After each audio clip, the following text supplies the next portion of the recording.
I'm staying at Maspumelele in this small township.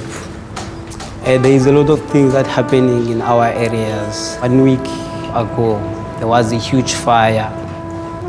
There is a lot of people losing their homes as well, their stuff.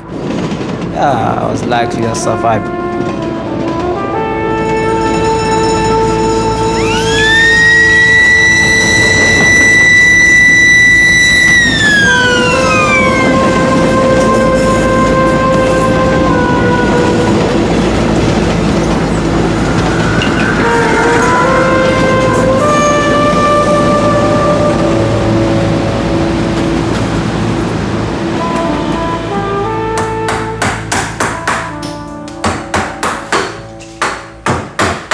Having a factory making puppets meant that we can employ people who wouldn't normally get a job in a vaguely similar area. It's been thrilling for us to be able to do that and to see the effect that this work has on their lives.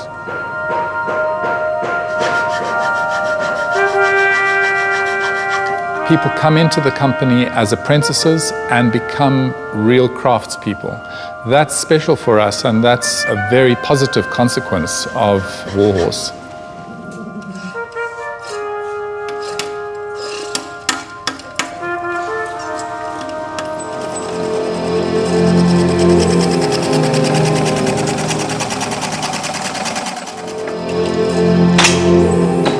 Because of Warhorse, we're able to hand make a whole lot of things. It's an anachronistic activity that we're involved in. It's binding and bending and soaking cane and sculpting really over months. It's still a very handmade process, but what has happened is we've been able to employ people full-time. We've always wanted to teach people how to make puppets. I love the social dynamic of the factory, the development of the people. Leander Nogudwana, he's got an interest both in the visual arts, but he's also very interested in drama, and he has started his own group.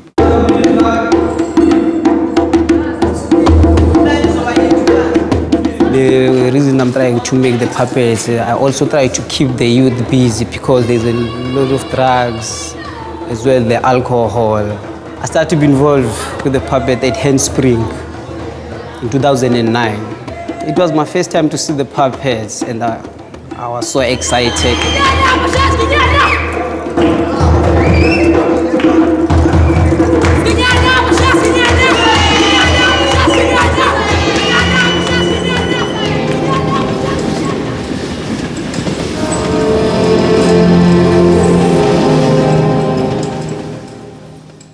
With the people that work in the workshop, they come in various ways to us. There's Jessica, who trained as an actress and wrote us an email saying she understood that we only employed guys in the factory.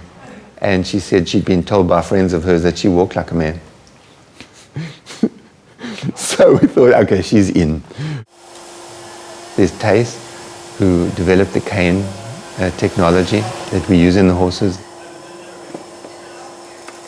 Cane's got the two advantages of, on the one hand, it's light and strong, and on the other hand, if you deal with it properly, you can maintain shape with that pretty well. It keeps its shape, as they kind of say, it's got a memory of its own. If you can force it to retain the memory, it stays there forever.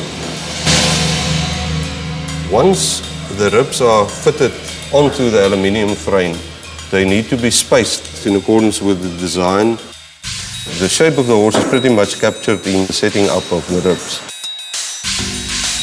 I suppose what we have is a factory where we need people who are artists, because ultimately one is making sculptural forms that move. We realized how amazing Adrian's designs were right from the start. No changes whatsoever was made at any point. And I noticed actually that on the Joey in New York, I don't know if this is flipping over all right. Yeah, this one flips fine. Adrian's puppets always pay respect to the anatomy of the person or the animal that's being depicted.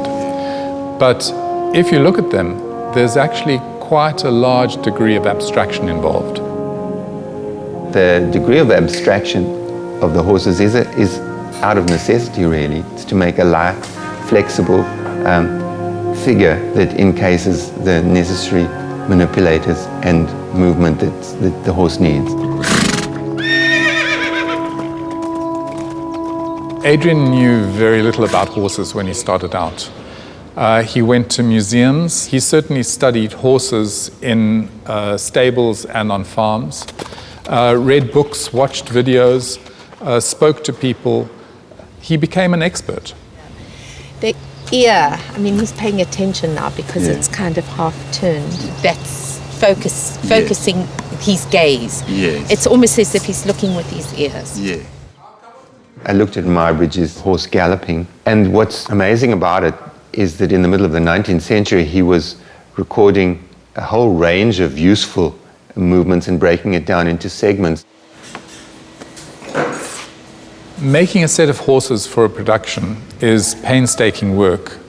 Altogether, it'll probably take just over a year to make a whole set.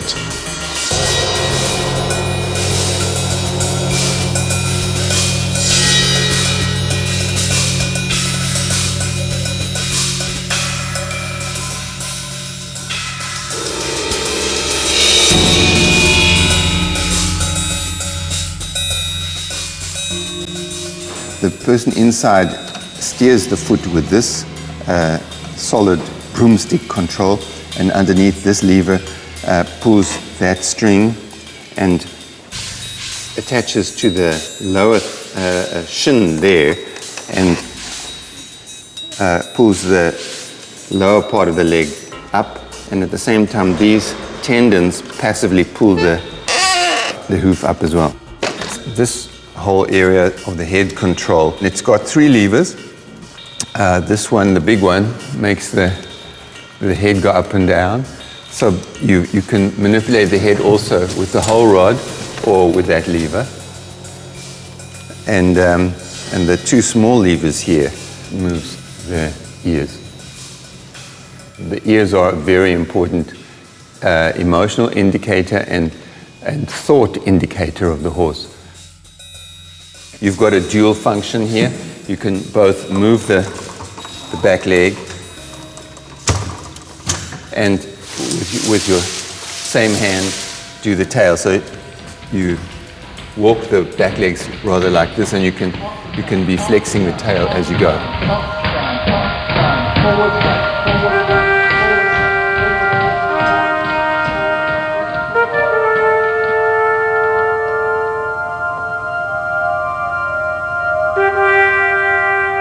I have to say that they probably are the most beautiful puppets we've made, and testimony to that was when we were building them here in this studio for the first time. And we had streams of people coming to look at the horses just as they were hanging in here. And we realized that there was something that was attracting them. And when we put them on the stage, people regard them as beautiful, and I'm thrilled about that.